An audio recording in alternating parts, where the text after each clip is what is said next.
আদালতে ট্রাম্পের পরাজয়ের সিরিজ চলছে।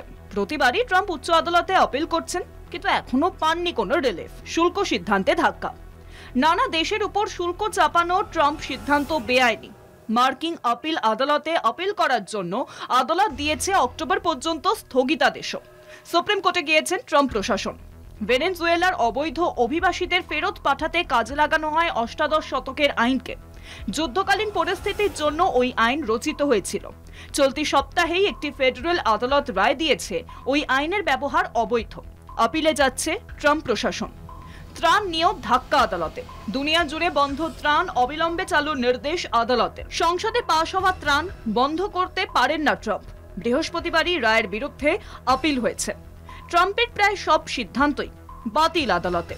হার্ভার্ড বিশ্ববিদ্যালয়ের অনুদান বন্ধ করার সিদ্ধান্ত আদালতে খারিজ। শারীরিকভাবেও অসুস্থ ট্রাম্প।